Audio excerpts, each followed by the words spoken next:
I showed up to No Jumper. I did the Adam and Wack show. I was there. Wack was there, obviously. Adam was there. Shout out to Trapper Ross was in the building, but also we have Remo and we also had DJ Vlad in the building. Let me tell you this.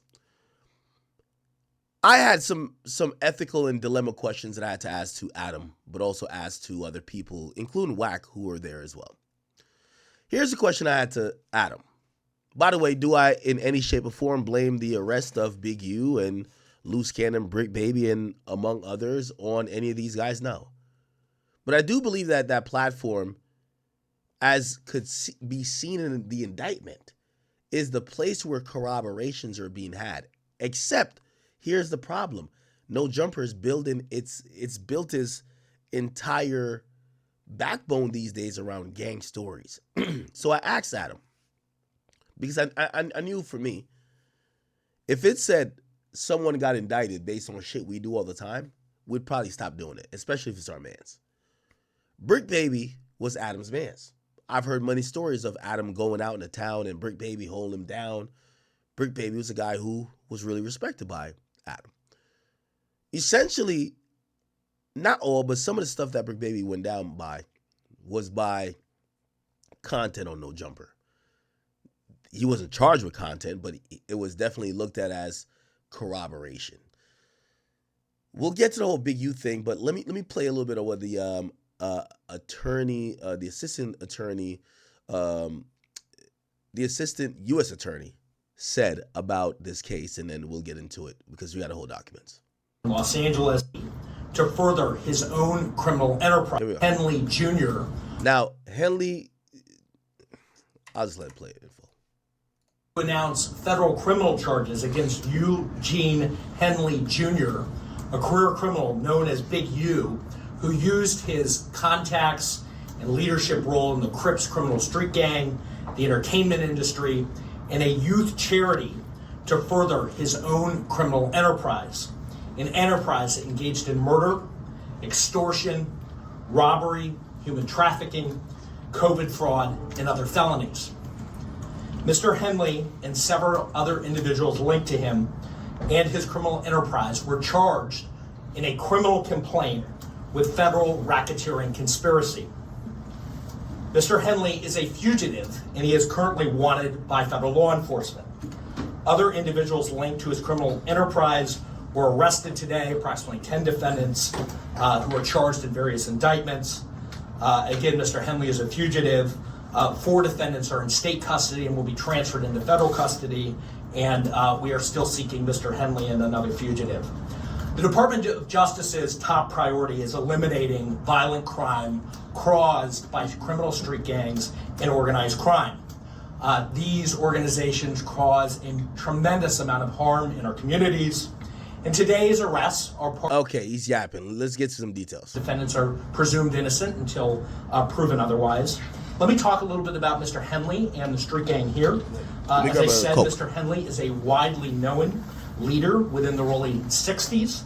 He rose to prominence in that gang decades ago, and he has since been a fixture on the internet, talk shows, and podcasts, all things that law enforcement have looked at closely as part of this investigation. He has maintained the image of an entertainment industry entrepreneur running a music label and of somebody who gets Okay, let's just run that part back again. Closely as part of this investigation. Hold on. He is in the early 60s. He rose to prominence in that gang decades ago, and he has since been a fixture on the internet, talk shows, and podcasts, all things that law enforcement have looked at closely as part of this investigation. He has maintained the image of an entertainment industry entrepreneur running a music label and of somebody who gives back to the community here in Los Angeles, funding a South LA-based charity, Developing Options, which purports to help at-youth risk escape gang life and escape the perils of gangs in high-crime areas. The facts alleged in the complaint paint a very different picture. It is one of a murderer, a thief, a liar, and a cheat, and the criminals that enabled him. For example, Mr. Henley engaged in a murder of a musician signed to his label in 2021 and dumped the victim's body in Las Vegas off of the I-15 freeway. He then attempted to evade and obstruct the investigation into the murder, including ordering witnesses not to speak with law enforcement. Henley's criminal enterprise also engaged in other crimes, including transporting prostitutes across state lines, extorting strip clubs, marijuana dispensaries, and other businesses, and fraudulently applying for COVID loans in the form of a business relief loan. On that application, Mr. Henley falsely stated that his music label, Unique Music, operated at a $200,000 profit in 2019 and was entitled to government assistance, despite the reality that the company had operated at a loss and was ineligible for such relief. Finally, Mr. Henley is accused of embezzling donations made by celebrities, professional athletes, and businesses to his charity, Developing Options. Okay. All right. Now this is the meat and potatoes. Y'all come here for this, okay? Let me break it all down. So let me explain what's been going on in LA. Number one, all the LA gangsters, I don't know what's going on in LA. Maybe they don't sell enough drugs being in these gangs. They don't get money. They're broke. Okay? I'm sorry to say, LA gang members are fucking broke. The only way they know how to get money is podcasting. And again, there's nothing wrong with it because I get money via podcasting. But here's the problem. Most of them are unintelligible, illiterate, don't know how to have coherent ideas, points, or even make sentences. And what they oftentimes realize the intrigue about them is that they could say some shit that people would be like, well, I wouldn't know about that. What usually is that? Is talk about crimes they've committed. So the whole LA podcast scene, and I ain't gonna lie to you, I think LA is a weird scene in general. Let me just be very clear. And this is no indictment against LA, but let me speak very clearly.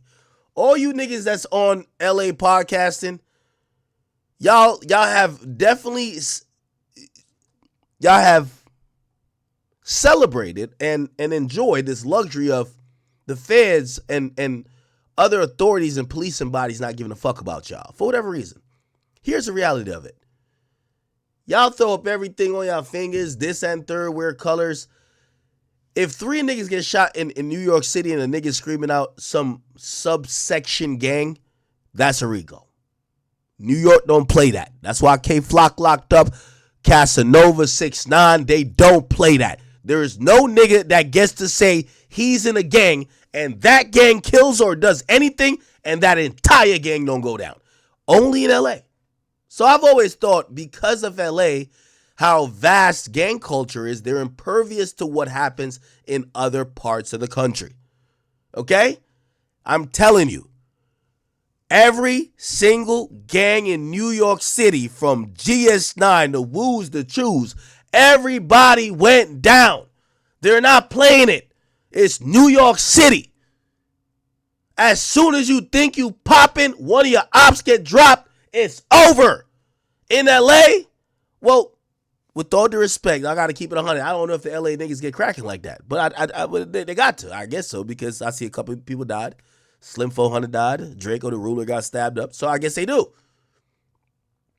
But for the most part, LA's been a really interesting place.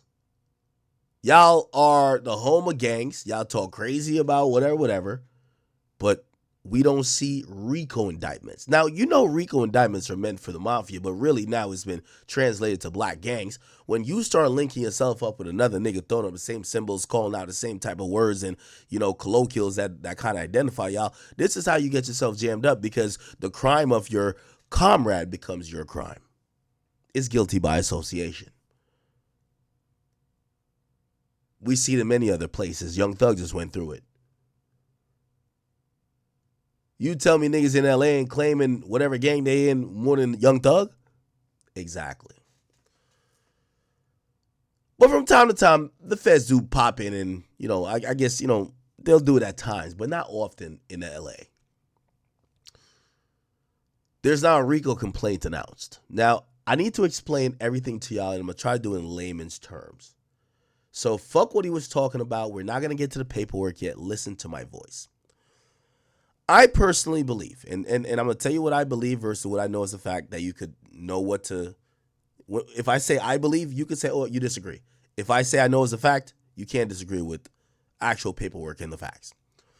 What I believe is that the feds fast-tracked an ongoing indictment for multiple reasons. Let me give you some details. This entire situation got started, and the feds got involved after there was a kid that got killed who they claim was by Big U. The kid made this song to Big U. He was signed to Big U. Big U supposedly reportedly had an altercation with the person at the studio, brought that kid to somewhere else, and then they believe at that spot, Big U shot the kid in the head. Then brought the kid's body to the side of a highway and dumped it. Okay? Now, the reason why all this is happening, and because I keep telling you the feds don't really come in and fuck with LA that much, is that it looks like Big U has been in a very interesting place. He's been a target of many things.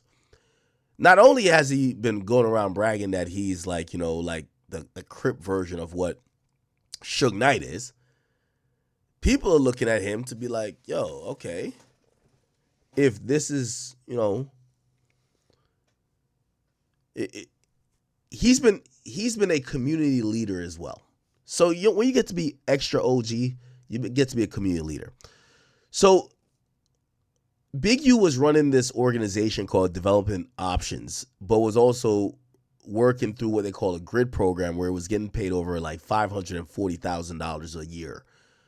So in about a few years, he got paid almost damn near $3 million because the program they have in LA is that the cops, it's not like these other places, like say New York. The cops are scared of the gangs. You know why? Because the gangs almost outnumber the cops. Okay? So they try to work with them to some extent. So, in some cities, they do what's called a grid program. What a grid program is that, they're going to rely on older and senior members of maybe a gang to try to restore some peace and squash the violence. And also, if there was a situation to happen, that person is going to work with law enforcement to make sure it doesn't go further. Okay? You guys can Google this. It is widely available. It's called the Grid Program Los Angeles. Okay? If you read about it, it will tell you it's a gang prevention program that hires actual older gang members because at least in LA, there's a hierarchy.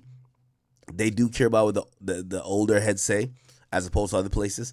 And they give those people funds and resources to try to, squash violence or retaliatory shit, okay? All right. So the murder happens, allegedly. They think it's Big U, but they can't figure it out as Big U. Why can't they figure it out? So at the point, the altercation happened. The first altercation happened with the guy who died in a studio. It was Big U's studio. So apparently Big U orders for all the what do you call it again? I can't speak right now. He orders for all the security cameras to be discarded. So no one could ever find out what happened and how bad the scuffle was before the night the dude disappeared. The witnesses, whether the person who drove Big U to Vegas, because this happened to Vegas, not LA, other people that were around, whether in the studio or whatever, everyone was told, do not speak with the police. Now, it wasn't until a long time afterwards till police, did their due diligence and realized like, oh shit, they believed it was Big U. But what they did do before they got there, and you got to imagine at this point, Big U's getting millions of dollars from this grid program. They want to know if this guy's a criminal. They actually opened up what's called a Title III intercept, which is a wiretap. And they started tapping his phone. And when they tapped his phone, he clearly thought he had got off because visibly they didn't show that they were around him anymore. So he started yapping, telling them what yo, I ran down on this person, yo, I did this nigga gave me this money. And I don't know if that's fully in here, shoulder to shoulder. Charge did money from that indictment, and Okay. But I do have the indictment here. And I'm going to not read through the whole thing, but I'm going to spell it out pretty quickly. So check this out. First and foremost, the reason why I think that Wack 100 affected this case, and I said it in front of him, and I'll say it to y'all, I think Wack tipped off Big U's family. This was not a grand jury indictment. This was a criminal complaint. A criminal complaint is used to, if you're charging someone with murder, that's not going to stick. You get what I'm saying? Like a criminal complaint, no. You want it to be grand jury, which means there was an actual legal proceeding where you presented evidence and they agreed with the evidence. So this was just to get Big U in custody. Well, why would they do that? Why would they need to get Big U in custody? Well, Wack 100 was online for the last 3 weeks before this got announced saying, yo, they're coming to get you. Run, run, run, run, run. So I would imagine that that's more of a contributing factor than anything else. Okay? So cool. So it's a criminal complaint. It got filed here. And then we're going to keep scrolling down. This is a whole indictment, by the way. Now, there's some redacted pieces here. And the redacted pieces tell you that you're going to see the superseding indictment. Now, this is the purpose of the affidavit. So they're saying Big U, these other people, they're running this enterprise, and they're saying, for example, Tremaine Ashley Williams, which is loose cannon, he did a few things by robbing people, this and that, third, and they mentioned some women, all type of shit. Now, they also got a search warrant. They didn't run through his houses, and I don't know what they found, but let me explain essentially what this investigation was. In February 2021, FBI, Los Angeles Metropolitan Task Force on Violent Gangs, launched an investigation into Henley's criminal enterprise and its association with the Rolling 60s, which began investigating in 2020. It's like mafia-like. It utilizes Henley's stature and long-standing association with the Rolling 60s and other street gangs to intimidate businesses and individuals in LA. Big U Enterprise is led by Henley. Henley is a self-admitted gang member, or OG, original gangster, of the Rolling 60s, which is a violent criminal street gang with associated sets in other states. He's widely acknowledged as a leader, and apparently in the 80s, he rose to prominence in his position, and he's been there ever since. During this time, he also earned a reputation of being an enforcer for the 60s. Some members of the enterprise are also members of the 60s. Henley is able to lead the Big U Enterprise because of his stand-in as the face of Rolling 60s for decades and blah, blah, blah, blah. Okay, so the feds are painting two pictures. There's Rolling 60s and Big U Enterprise, okay?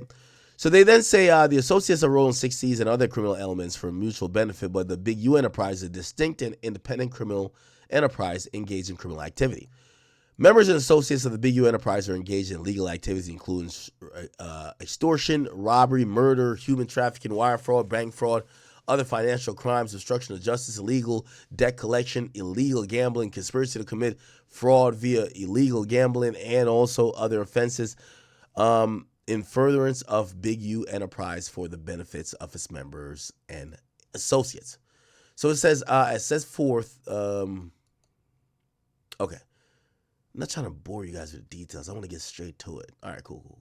So they got a bunch of wiretaps, but let me go back to it. Just give me a second.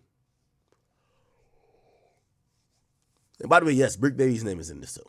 But I just want to paint the picture of what the fuck the cops are claiming happened, right? So here we go.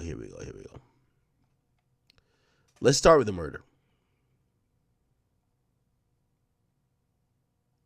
Where's the murder? Yeah, this is a lot of shit. You got checking in stuff, whatever. Okay. So here's the murder. So in January 2021, 5 days before the murder and 3 days before, Big U and some guy drove from LA to Vegas, okay? The artist, the person who died eventually, recorded this song, which Las Vegas police obtained later. But it says, in the song, he rapped about the person who had the money, and RW would be and RW would be shot in the face for thinking shit funny. Okay, a reference to a 38 revolver with no trace. Based on my knowledge, blah, blah, blah. Basically said this was a diss song to Big U, claiming that Big U as the bro that makes money and that he may get shot in the face for thinking it's a lackadaisical use of okay, whatever. So they were beefing over like studio time and like studio like funds, right? It says the effectiveness of the enterprise is premiered like Big U is the most feared man in LA. Well, I thought that was Brick Baby, but okay, Big U, cool. As such, ensuring that no one disrespects him and such perceived disrespect is met with reprehensible violence. It's a core tenet to the enterprise, and even more so when that disrespect is displayed publicly, like in front of an extortion victims. He himself stated on an intercepted call, "Can't no nigga beef with me, because if he do, I'm gonna kill him. Period. I'm going to murder him." As Robinson explained in the surreptitious recording, when Big U got out, he says, "I'm the toughest nigga, and my body of work could prove it. And you know, whatever, I'm the only nigga still killing niggas today. You niggas retired. I didn't. They understand that."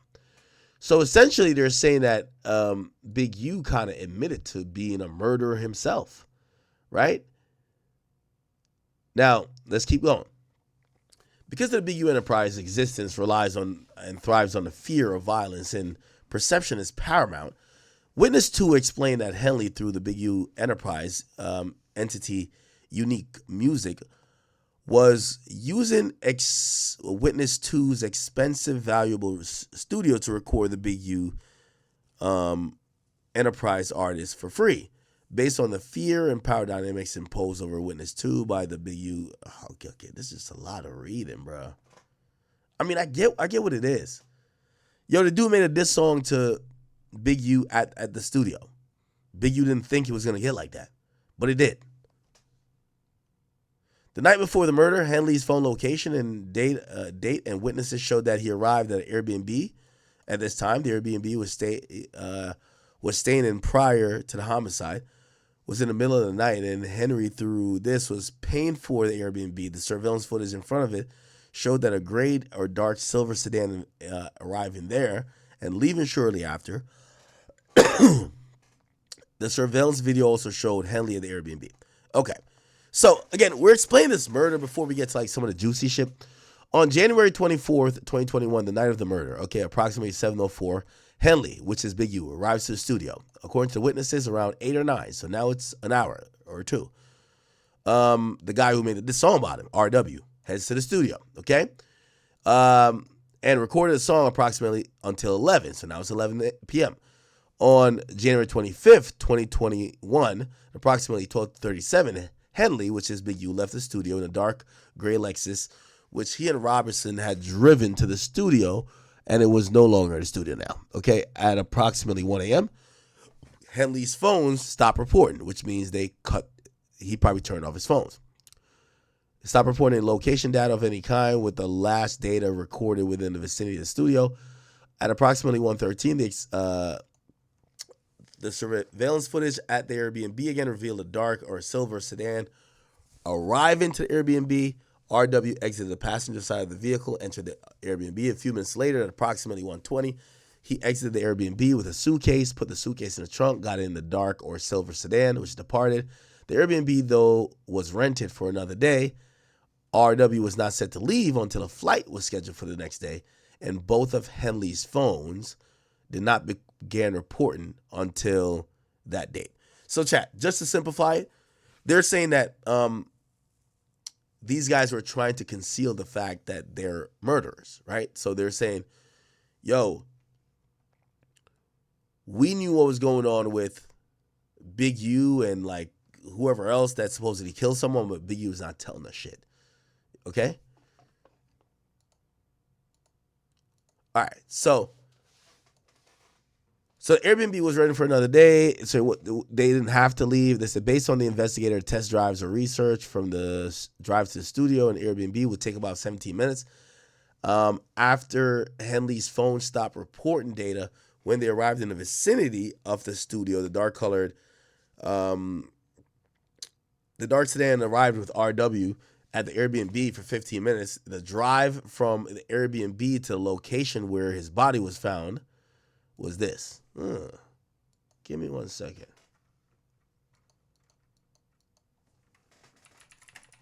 Chat, I don't want to read, like, it's 107 pages. I've read it all, but I do not want to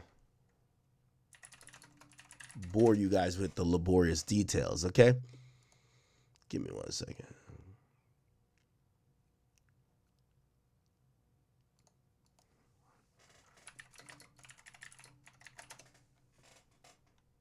Give me 1 second.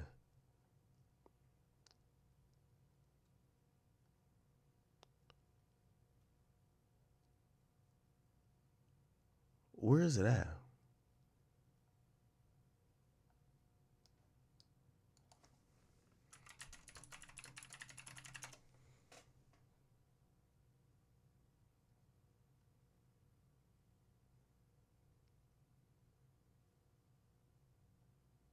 Okay. All right. Never mind. Okay. So, just to summarize, and again, like, I know it's 1:20, and I'm still a little bit jet lagged, so I ain't trying to read through this whole thing. So I'm trying to like abridge the whole thing. Yo, feds or like the cops at this point, I don't know if the feds are involved at this point. A guy shows up dead. He was a rapper. They track it back. They realize there's no video footage of the studio they knew was at the studio. There was a place when looking at the suspects, 2 people drove to meet the kid there at the studio. Robinson and Henley. Henley is Big U. When they start looking into both people's alibis and situations, they realize that Big U turned his phone off at a certain point. He had multiple phones. They both were turned off. Well, it only makes sense that if you took approximately that time to drive from the murder scene potentially to where the body was dumped, maybe you did the murder. Okay? So they took that. Obviously, Big U is somewhat respected. They're not trying to like do the most here. They're waiting for more information. Now, what ends up happening is that it says on one of his phones, he made a call. Witness 1 reported was still at the studio. So Witness 1, which are random people in the studio that had no idea none of this bullshit was going on, they're telling. Okay, so Witness 1, right? They said Big U called them, and they said, "Oh, we're just still at the studio." It was corroborated by Henley's partner, Robinson's. Wait, made a call to Robinson, who. Okay. So Witness 1 was with Robinson, and it's corroborated because Robinson's data is still there, or like his phone is still pinging that tower. Cool. Robinson asked Witness 1 if he had seen Big U, which Witness 1 found odd since Robinson was Big U's driver and he was his bodyguard. At approximately 2:30 or 3 a.m., Henley returned to the studio alone in a dark gray Lexus, spoke with Witness 1, who reported that Henley appeared to be drenched in either sweat or water. He then told Witness 1 that he was coming back from the gym. Interesting. Imagine someone telling you at 3 a.m. they're wet, drenched from head to toe because they're coming from the gym. Okay. RW's body was found later on, approximately 9 hours later, so 9 a.m., when one of the detectives investigating the murder believed he died at the location near the side of the road. However, after they observed the roadway contained a specific or distinct patch of blood, which trailed from down the hill from the roadway, they realized that his phone data showed that he was departing L.A. and he was trying to get back to he departed Las Vegas. He was trying to get back to L.A. So these are the evidence from the scene. They found multiple gunshot wounds. They also found that. Hold on. The responders noted that RW was not dressed for the weather, which was cold and inclement of the night. DNA was connected from RW's ankle and sock, consistent with the direction that he was being dragged with. He says his profile was not obtain the DNA profile obtained was not complete, likely to blah blah blah. Huh. Okay, chat. I feel like I'm gonna sit here and just kind of like break all this shit down, and it's just so much stuff. So I have to summarize. This is all Big U's fault. Big U killed someone. I'm still asking myself, why did the feds open up a wiretap because he killed someone? You know what the answer to that is, chat? Big U killed someone, and the feds always been lurking in the background. Like, for example, the feds been trying to get all these guys for years. Whether it's Jay Prince, whether it's, you know, in this type of situation where it's like Big U or whatever. Like, a lot of these guys who they feel are operating like they're bigger than the program, okay? So that's really what people should care about. So cool. So the murder happens. It looks like the feds join in and be like, yo, we could get you some wiretaps. We're trying to catch this guy too. The state takes it. And what they find out is that they could catch him on a gun charge. So the state takes, the feds take that. But what they realize over the time is that this is a really, really bad situation for Big U.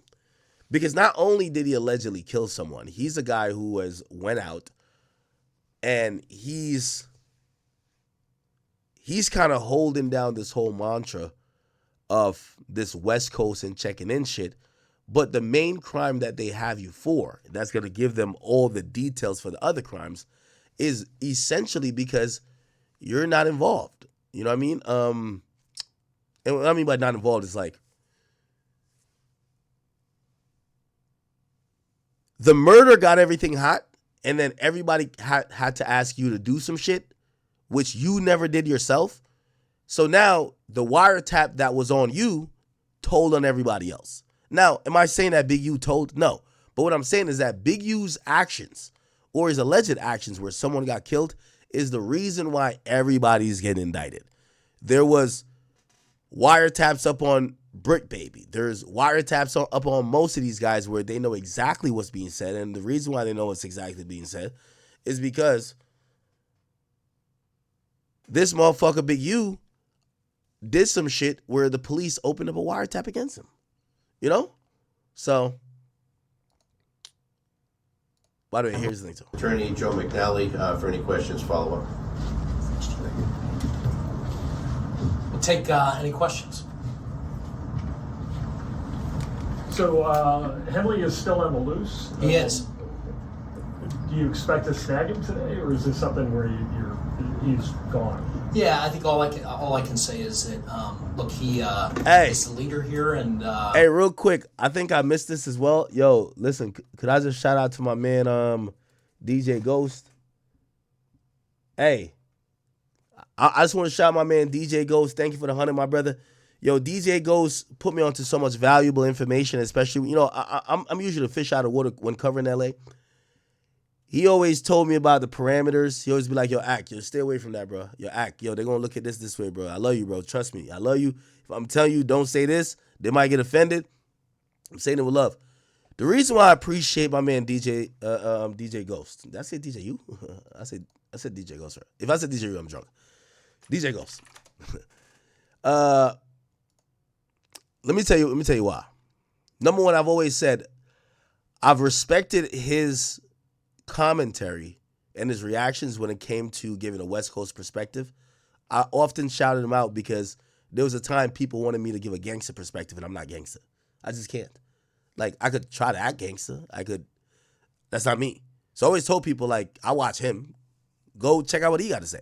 But bigger than that, and more importantly than that, is me having to point out that DJ Ghost is one of those few individuals that I am impressed by him that he didn't succumb to current LA culture. We have to make a stance. If y'all LA dudes still go to these podcasts, and it's not necessarily about No Jumper or whoever, because some of y'all doing it on y'all damn own podcasts. But if y'all are in there talking about these street activities, and y'all are really like just being mad expressive, and y'all are like, you know, at this point, You know, I had this like little small back and forth with Wack. You'll see it on the Adam and Wack show. And I said, Wack, you know you super smart with, like, you're smarter than the average gang member, bro. Like, I've seen you talk to niggas, doubt their credibility, that they had to drop or admit to crimes they did. And then after they do that, you still gaslight them where they almost got to like say some shit that nobody would need to know. And they're telling on themselves. I think y'all LA dudes, if you've been in the gang, respectfully, y'all need to learn how to use these platforms and stop politicking for a check. You know, I'm going to use Brick Baby as an example. I think Brick Baby is one of those examples of people who went to No Jumper and realized quickly that plebs and random No Jumper fans were more interested in him, not if he had talent as a broadcaster, but could he tell some hood stories that could intrigue them? Now, I think that's what Adam saw his worth was. I think Adam got a friendship with him over time, but probably started paying him more or whatever. You know, after speaking with Wack, again, you're going to hear it on the Adam and Wack show. If you did all that, they're saying that if you catch a RICO, a lawyer going to charge you upwards of $100,000. Let me ask you a question. Y'all think Brink Baby was making $100,000 at No Jumper? That's why I'm confused. I get that some of y'all want to be a personality, but what happens when you get locked up? That's the confusing part for me, if you don't know. Okay? All right. Let's give me 1 second. Like, for example, this.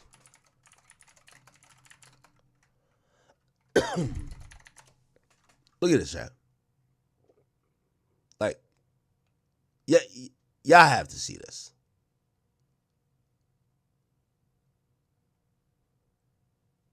Hold on.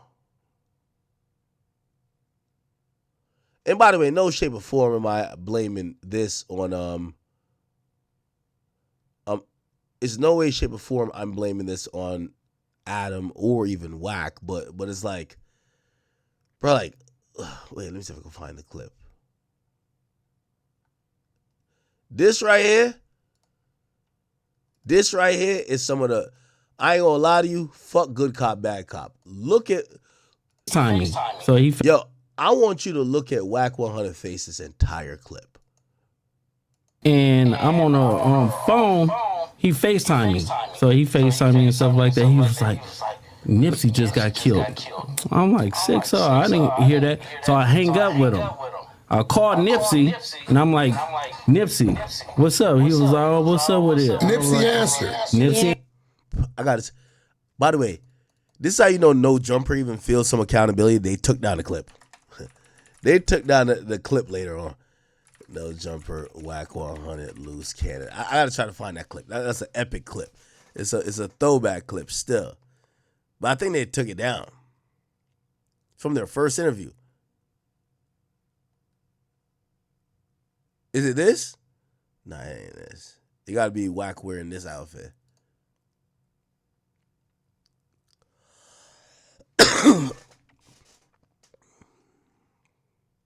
Oh, here we go. Yeah. So basically, it's like, cause he'll be like he'll manipulate things. Like we'll go and do something, and the same niggas we do it to show up to the house like 10 minutes later when we trying to counting everything, right? And we be like, how the fuck they get that? Oh well. Now, this is why I think Wack is so smart. Wack fell out with Big U. And ever since then, Wack started aligning himself with Crips, who were down to go against the Crips for him just because of his issue with Big U. Like, with all due respect, I think Loose Cannon did a lot of heavy lifting for Wack. But here's the thing. I think Wack is thinking on 4,000 IQ level. Wack wasn't trying to go war in the streets with Big U and the Rolling 60s. You know what he was going to do? Use people to discredit him, to pick with them. And look what ends up happening. This guy gets locked up. His big U gets locked up. And even the guy at No Jumper who was saying he wanted to see Wack for the Fade, Brick Baby, got locked up. Just watch. Yo, I'm telling you. This is why I'm very happy I'm Wack's friend. This is a sinister nigga, bro. We're going to just give him like $40,000 back and stuff like that. But because it's actually... By the way, I do want to point this out real quick. What this guy's describing, look, here we go. Hold on. We're going to get there. Hold on. Give me a second. The podcast we're seeing, chat, is listed verbatim in the indictment. Now, I want to be very clear because, I'm not anti-Adam. Adam's my guy. I'm also not going to lie on him or try to protect him. It's just is what it is. Adam isn't creating these indictments. Here's the problem. You have gang members going up there, and the police knew these things already, but it's different when they say it. You see, here's the thing. We spend all this time talking about, yeah, so what Young Thug rapped about, I might shoot at your mommy's house. And yeah, I know he did say he was going to shoot at wife and Lucci's mommy's house and his mama's house got shot up, but it's all coincidence. Bro, at least that's music. When y'all on these podcast mics, it will not be seen as art. It's going to be seen as a stone cold confession. I want to put that out there. You see, musicians get to say, oh, no, well, we're rapping about our friend's life. As you podcasters, now, not saying that couldn't work. Oh, I'm playing a character, whatever. But that's not the easiest thing for people to actually believe, and you're probably just going to get indicted. So here, Williams later admitted to this robbery. Look. So they're saying it was an actual robbery. According to Victim 1. Victim 1 arrived at Henley's Arlington premises. Other robbers were there. And the proceeds of the robbery, like Henley told the victim, that's how you rob yourself. He demanded $10,000 from the victim to ensure other robberies didn't occur. Henley also told directed Victim 1 to identify the other businesses and dispensaries that could be similarly robbed and assured him that Big U Enterprise would compensate him for identified any robberies. He then provided a portion of the robbery proceeds back to the victim. Williams, which is loose cannon, later admitted to this robbery on the Aftermath of the podcast, on the No Jumper podcast, after stating that Williams was Henley's right-hand man. Williams explained, so basically he'll manipulate things. We'll go and do something, and then the same niggas we do it to show up to the house like 10 minutes as we trying to count everything, and we be like, how the fuck? Well, we just going to give him $40,000 back.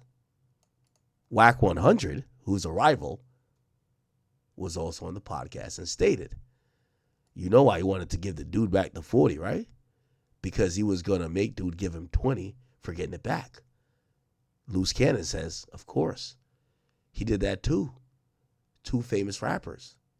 Then they're going to get into the whole Meek Mill and Rick Ross shit. But let's see if that's accurate.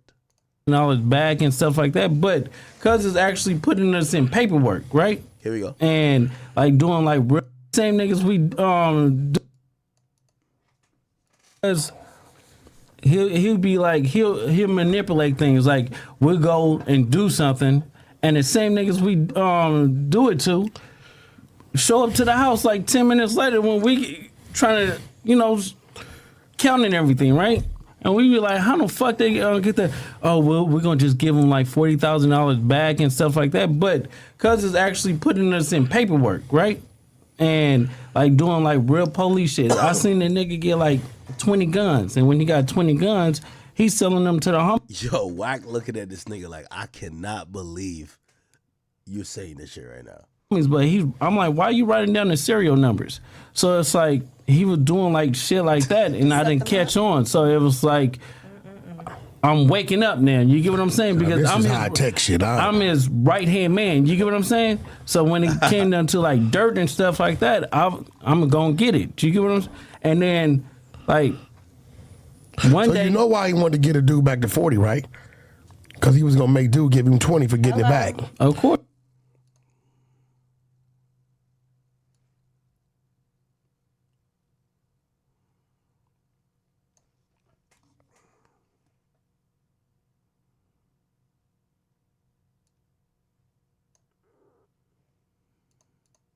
And kept you out of it. Of course. He did that to Yeah, so this loose cannon, he break. did that to Meek Mills and Rick Ross.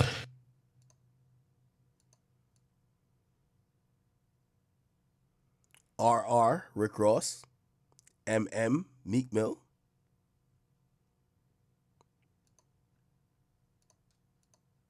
What'd you do to them? So Oh, the club, when you sweated them in the club? yeah, Dude, and Meek and Rick have no idea that Draw sent you at him. no, yeah, they sent that because I called Ross. I'm like, Ross, Boy, this shit getting crazy. drop off the 50,000, and we're gonna let Meek live on Crips. So Ross dropped off the 50,000, and so me and the homies we go back. He stopped answering the phone. He stopped picking up and shit like that. And we were like, "What you doing?" Like 2 days later, he called me. He was like, "Oh, nephew, where you at?" And I'm like, "Nigga, where my money at?" And he was like, "Oh, I needed it for bills. I needed it for." I'm like, "What?" Like, cause that's some weird shit. And then he stopped answering the phone because I'm trying to pull up on him. Like, bro, you got to come and see me.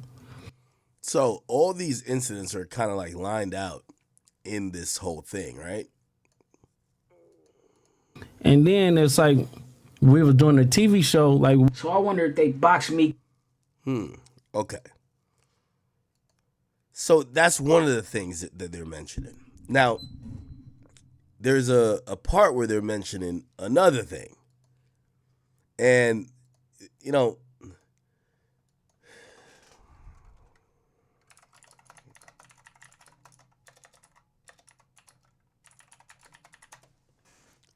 so there's a whole thing supposedly where Wack 100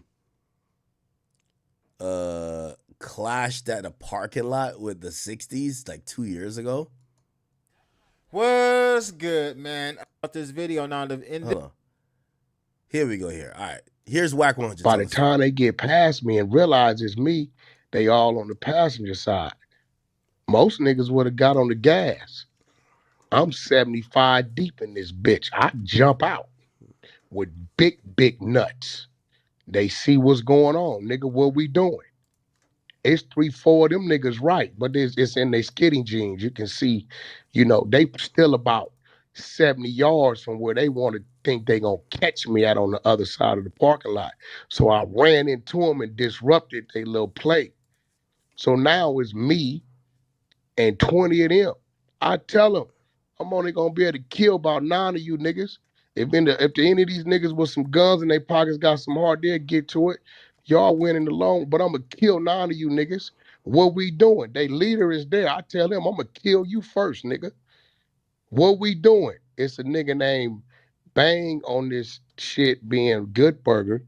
Think that's his name. I don't know him, but I didn't realize he was there 15 yards behind me in the car. He the one got the footage. He watched the whole shit.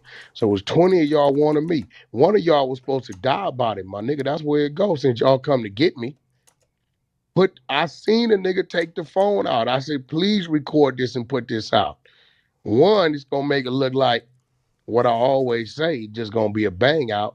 Two, if I kill about 10 of you niggas, I got action at a good case. Okay, so we talked about this not too long ago. Let's see if we could bring up the video, right? So apparently Wack 100 went to a show with Kanye West and I think The Game, right? Wack 100 show Kanye.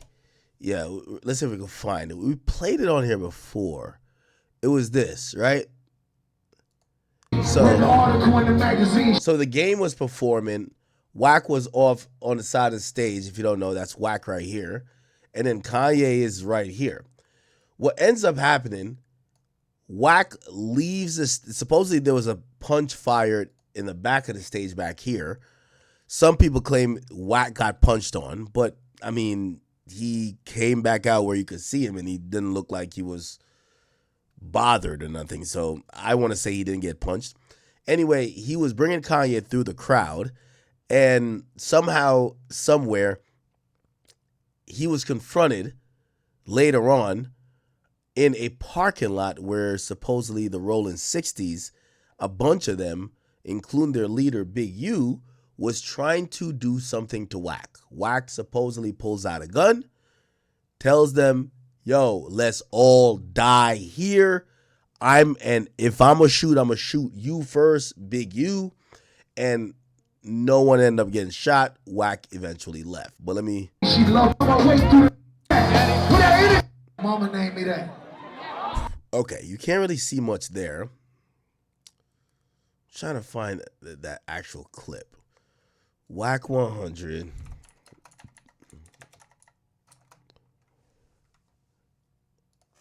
Wack 160s. We had pulled it up before. I can't find it again. Chat. Okay. This was it? Okay, yeah. Get down over there. He's there with some bloods. And content, who got the content, we got the content. Because he lied with his, you ain't really sure. So it's the game right here. Anything Cannon got to say. And supposedly somebody gets punched, but you don't really see it. We got to find the bigger footage to kind of see it. Anyway, Wack supposedly leaves. There was an altercation in the parking lot, but we don't get to figure out what it is. We just get to hear these like snippets of them talking about what happened. This is Wack's detail or account of it. By the way, before we get to Wack's account, this was written in the indictment. Now, in reality, it doesn't say this is true or not, but apparently Big U had a different take on the situation because he was bragging on the phone, wiretap phone, to someone. He says, yo, there's 15 or 20 niggas with us with hoodies tied down. I got my hoodie on all black, tied down too. She like, boom, she jumped in a car, paid for blah, blah, then took off, then boom. This nigga, I guess he's talking about Wack, screaming, yo, my wife draws. Now, draws is, draws is Big U. So my wife draws. He says, I see you, Eugene, which he's calling about his government. I see you, Eugene Henley, I see you. He's screaming all that. He got his blower, which means his gun. He got his blower out, but he's fucked up because nobody's around. We like, bitch ass nigga. I'm like, yeah.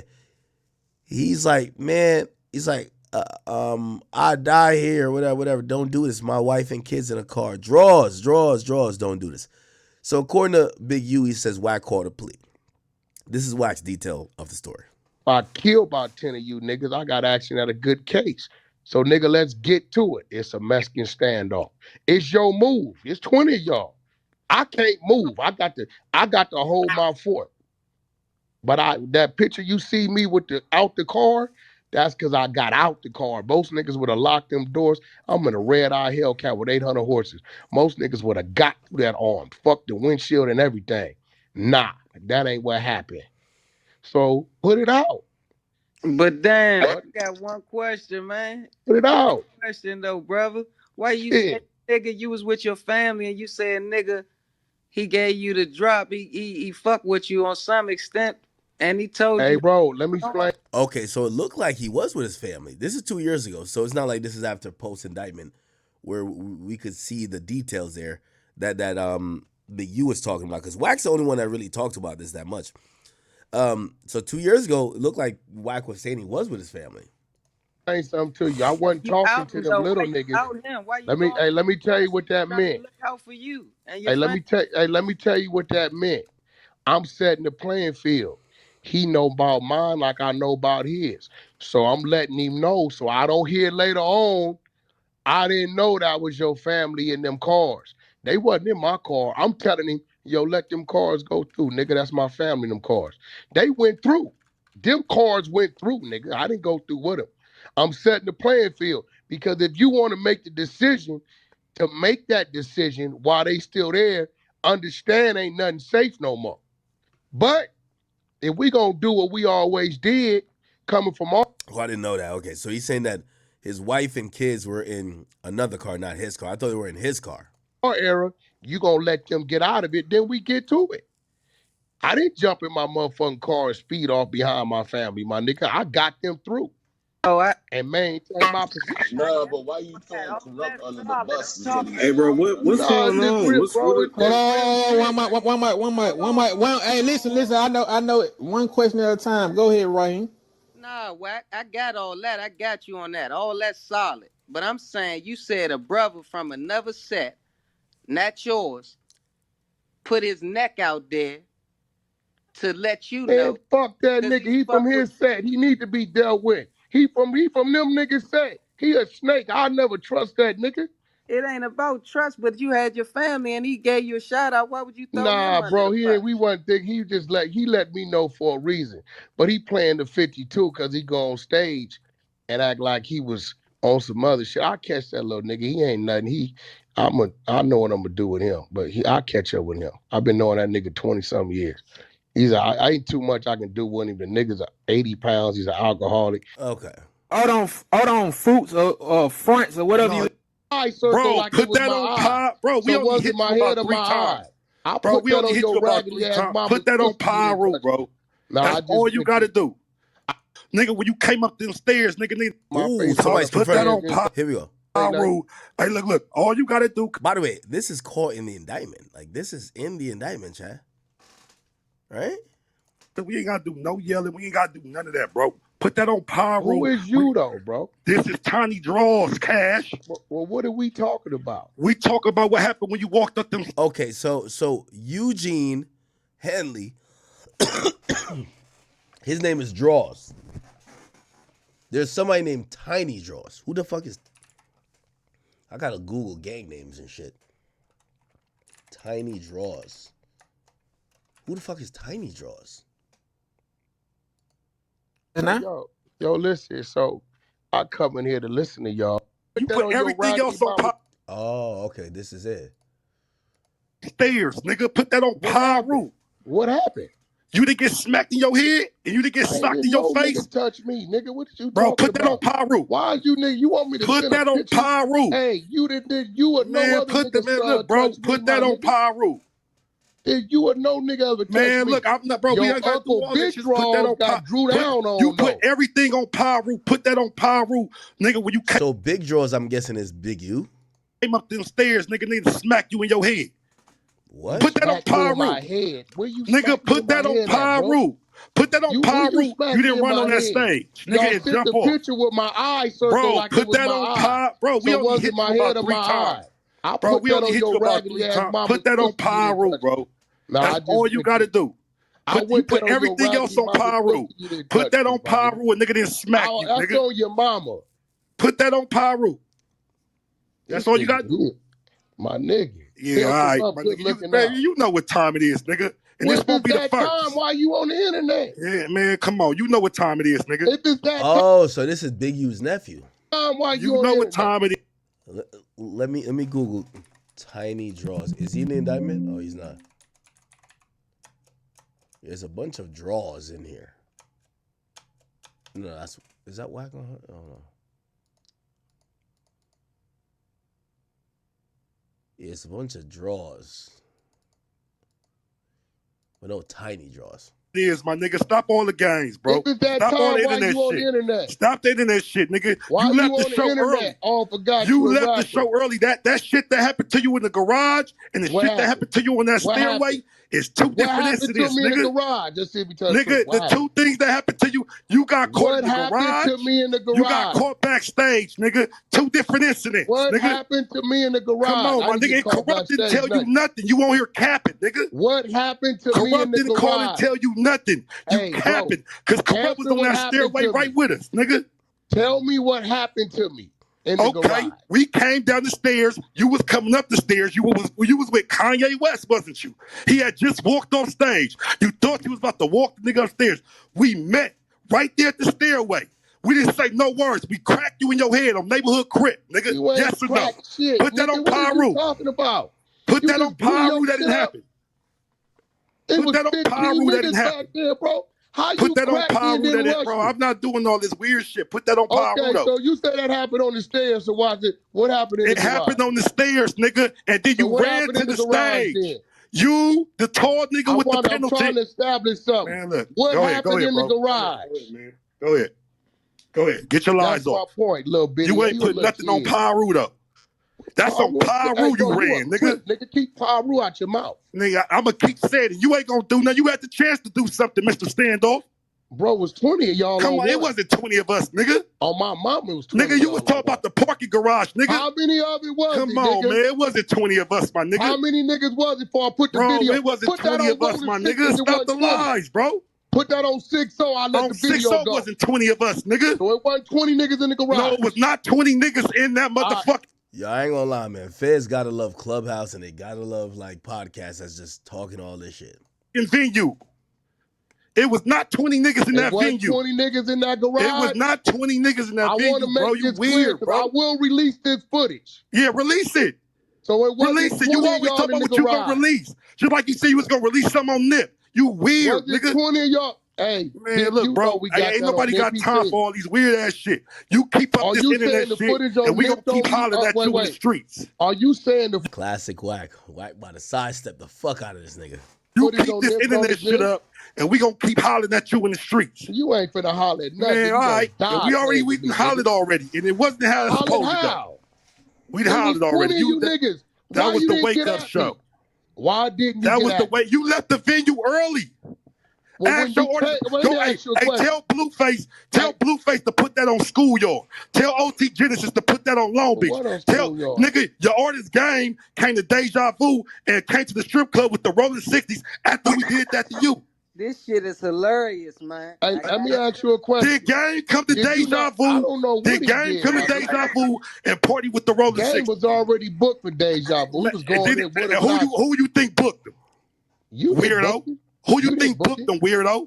You didn't book him. So who you think booked him, weirdo? You know did you look me in my eyes you when you know came in the venue? And you got smacked. Did you look me in my eyes and got when you came smacked. in the venue? On 6, I looked you in your eyes and you got smacked. Did you say something? Man, I smacked you. It was no words. When you walked in that venue, did you say one word to me?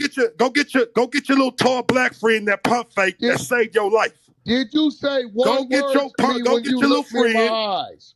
What happened after we socked you? Face to face, you didn't. What happened after we socked you? You said a nigga swung on you. You stood. You had a standoff. What happened after that? Bro, didn't nobody swing on me down there. Bro, you on 6-0 Crip. You said a nigga swung on you. It came out your mouth. What are you talking about, bro? Man, come on, cuz. You know what time it is. Was you in the garage? Play these little, you can't play these little narrative games with me. Was you in the garage? You can't play these narrative games with me, nigga, bro. I looked at you dead in your eyes when you walked in. Bro, you got smacked, bro. Ask this nigga you got when you walked in the bro. venue. Hey, bro, you didn't want to. Bro, you got put that on Pyru. My nigga. Put that on Pyru, you didn't get smacked. Out your mouth, bro. Put that on Pyru, you didn't get smacked. Out your mouth. I don't give a fuck about none of that. Put that on Pyru, you didn't get smacked, nigga. Hold on. There's a moderator. Hold up, brother. Man, bro, a nigga ain't with this clown shit. Tell that nigga. That man keep telling you to put it on Pyru, bro. Hey, bro, put that on Pyru, we didn't smack you, nigga. Bro. Hey, bro, that nigga's an enemy. Hey, that nigga's an enemy. He can't, hey, bro. He can't boost me to put nothing on my set, bro. It don't work like that. Shut up, Buster. I scream it when I want to scream it. You know I'm gonna make that thing too. Shit. Stop running, nigga.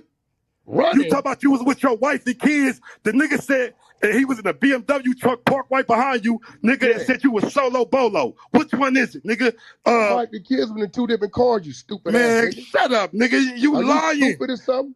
You lying. Are you dumb or something? How young back? Go ask your uncle if he didn't see my daughter. How young back? Let's talk about it a little back. Oh, so this is a tiny draws nigga. Okay.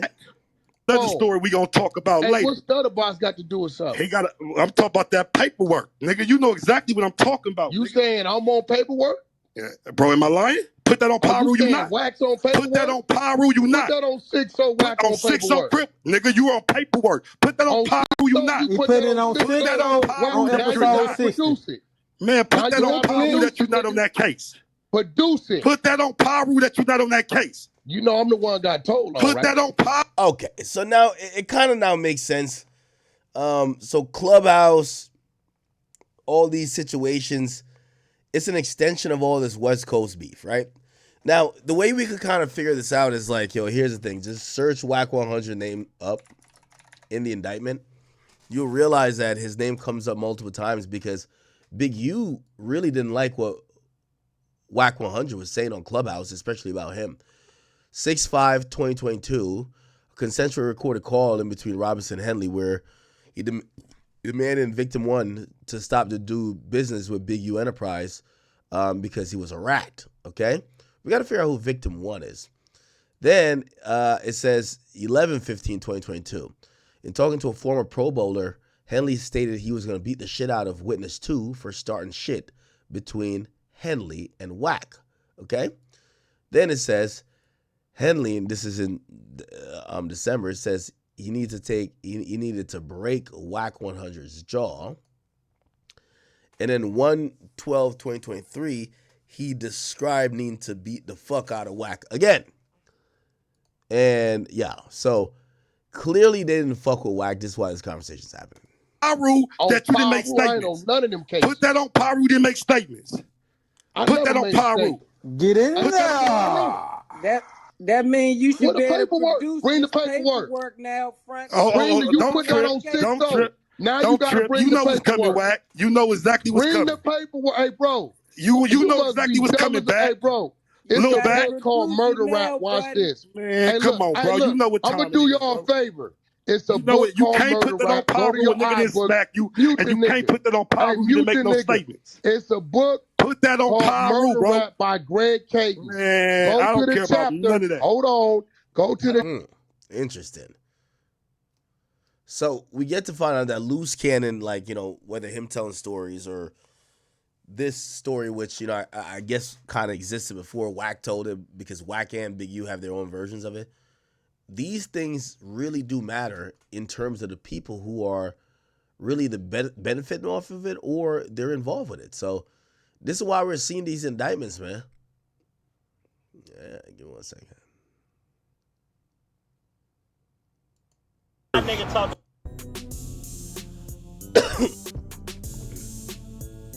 Some people believe that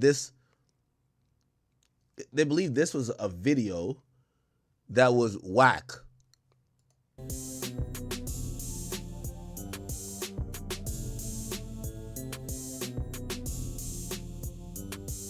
It doesn't show Wack with no type of weapon or nothing.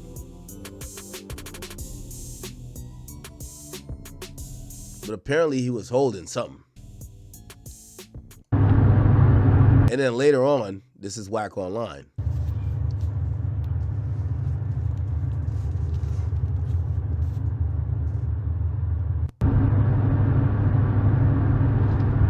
Knock it off. Knock it off. Niggas, it's weird, bro. I don't mind you telling the truth, but stop lying, nigga. Cut the lies out. 20 niggas, I ain't nothing.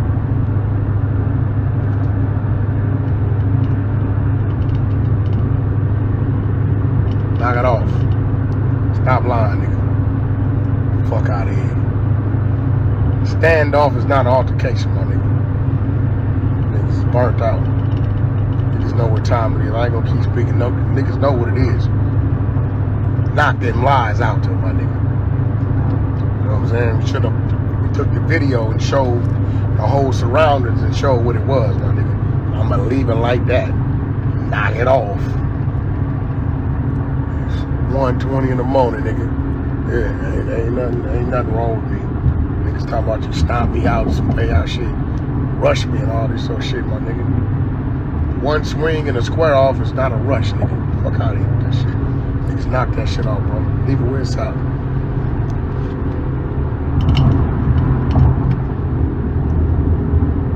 Weirdo talking about and go grab what the reality is, nigga. Knock it off.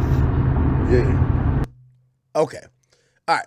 So let's kind of get back to this indictment. This indictment's all over the place. I know some of y'all do care about Brick Baby. Let's go to where Brick Baby is actually involved. So Brick Baby was actually accused of doing kind of the same things that other people were accused of doing, including Loose Cannon, which is, pretty much taking money from people or kind of helping the extortion campaign, and then figuring out how much money goes to Big U. So it says, the United States District Court, basically, they had telephone intercepts for people, including Henley, Robinson Martin, and Zaire Mitchell, which is Brick Baby. So Brick Baby had his phone tapped, right? Your Brick Baby, you called me on that phone, my nigga. Like, I hope, well, I don't talk about crime. So the court also authorized the interception of audio and visual and nonverbal conduct via closed circuit television. Okay. Cool. Let's find the next thing about Brick Baby. So it says, I heard, okay. So this is just a whole bunch of shiciness going on. Another intercepted call, Mitchell, which is Brick Baby, and Big U coordinated how Mitchell would give Big U the proceeds from a robbery that Brick Baby did. Big U and Brick Baby were talking about how much money should go towards Big U. Then in multiple other intercepted calls and text messages, Big U talked with Blanton and Robinson to help Henley collect from Brick Baby's associate. Talking about Mitchell, Blanton says they robbed a nigga for some shit. They made a nigga call his plug, then they booked him. Talking about further splitting the proceeds, Big U told Blanton, I'm going to grab half of whatever he got them. I'm going to give it to Vay, and Vay could bring the rest to you. Okay, so these guys were caught on wiretap, basically explaining and trying to break down and argue about who gets the money, when they get the money. Not only is this money kind of like, it's kind of like obtained illegally, but none of this money is supposed to, the money's obtained illegally, right? But everything with them breaking it down, like they're doing it on the phone, which is being wiretapped, okay? So it's a bunch of extortion. So we get to find out that Big U was all about extortion. Now, what people found out, and let me see if I can find like a succinct video for this. Big U, it was Shaq and Draymond Green. Oh, fuck. Let me just search it. So Shaq and Draymond Green were part of the people who were being extorted. Okay? I don't know if, I think people figured it out. Let's see. It's looking like Nipsey. Crimes including extortion, human trafficking. By the way, here's the thing too. You want to know what's ironic? If you go to Shaq's Instagram, right? Go to Shaq's Instagram and just keep scrolling down. Keep scrolling down. Keep scrolling down. Keep scrolling down. Keep scrolling down. Keep scrolling down. Oh, wait, hold on.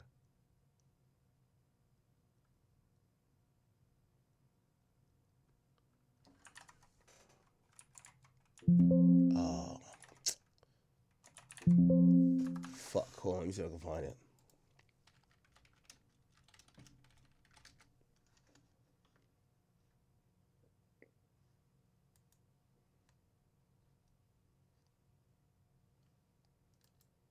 Maybe he deleted it. Did he delete it? Oh. Wait. No. It's right here. Hold on. Now, I'm going to, because I like to stay out of LA business, I'm going to allude to certain shit. But if you go back to December 20th, Shaq has a tweet that says, please continue to vote for Dayan Henley, LA Chargers linebacker, for the next 3 days. If you don't know who this is Big U's son. Now, here's the reality about this. I keep telling y'all, Shaq has somehow fooled the world with it's like, yo, like, I like this. Yo, just my deep voice, I'm super. Shaq been a nigga who been playing in the streets. It was alleged that Shaq was trying to get a couple niggas knocked off while he was a Laker. I don't know if people realize that. Shaq has been playing in the streets, and I think it's because of his personality and also his likability. There's a whole case about that where Shaq was actually not named, and the other people were actually named and charged, right? But essentially, the whole story goes, Shaq was playing in the streets. Shaq was getting niggas touched. Facts. You get what I'm saying? Now, it makes sense that if Shaq, who's a basketball player and a Laker at that point, is starting to meddle in the streets, at some point you start dealing with the niggas who really play in the streets. And they might be like, yo, it's not even like extortion. It's just kind of like, yo, it's like, yo, bro, you got to show us some love. How you show them some love? You got to go donate to us. We're going to use that money for whatever, but that big-ass salary, you got to donate some of it. What we get to find out is that Shaq was one of the people. And by the way, chat, what I said is not made up. Shaq, there's a lawsuit filed. Shaq told me to kill people. Just think about this. I'll read it for y'all. Shaq requested and directed his former friend to kill several people. This is what you realize. Yo, Shaq was a Laker at that point, beloved. This shit never came out at that time. You get what I'm saying? Imagine finding out that LeBron is trying to get a nigga knocked off in LA. But because it's LeBron, it doesn't come out till like 8 years after he retires. Shaq requested and directed his former friend to kill several people, including a gang member, a record producer, and a woman he impregnated. Like, that's literal murder for hire. Those are shocking allegations in a new lawsuit. Shaq's former pal, an ex-gang member, is suing Shaq for allegedly masterminding plot to have him kidnapped by other gang members. Now, granted, this is a civil suit, and there's probably just not enough for like a criminal, but this went under the radar. You know why? Because people are like, nah, his friend is probably just cuckoo for Cocoa Puffs. Like, Shaq isn't that type of guy. But I'm going to be honest with you. You know what people talk? They say Shaq played in the streets. They say Shaq has played in the streets since he was a Laker. Like, there's certain people that are NFL athletes or basketball players that you don't know. You know who they said play in the streets too? Marvin Harrison. They said Marvin, not Junior. That's his son. Marvin Harrison. Search his name up and search on murder. But here's the thing. With this nigga, when he played in the street, like, he was so quiet and likable. Everybody, I'm a Colts fan. We all loved him. We're like, nah. He doesn't even fit that characteristic to do that type of shit. Like, you know, a nigga like Aaron Hernandez had like tattoos over his fingers. He throwing up all these signs. Marvin Harrison was like, yeah, it's like, no, what? But these were guys that supposedly played in the streets. I'm going to be honest with you. Some of these NFL athletes and NBA athletes, they play in the streets. Look, Marvin Harrison accused of murder in 2010. Look. There was a whole thing about the look. In 2008, on the corner of 25th, but he could see the gestures of threat and counter-threat. The fat man would stay in his car and called somebody on his cell. Yo, all I'm saying, niggas, y'all be thinking these athletes are just choir boys. So Big U, you shouldn't be surprised with anything with Big U. Big U is basically an A1 extorter. Like, he is in the Cali culture with the checking in where you're gonna get robbed or hurt. It's basically like how mobs used to have business pay them for protection from them, which made no sense. Yeah, it's crazy, bro. If you're a regular civilian, honestly, like, bro, just don't go to the hood. You're famous. It's crazy. They probably look and see where all the famous people are staying at. If you don't check in, you'll get robbed. And that's only one gang, one set of the people. There's a bunch more other gangs that might still rob you. So, hey, man. But it's your boy, Big Act News. Make sure you like, comment, subscribe. And I am out.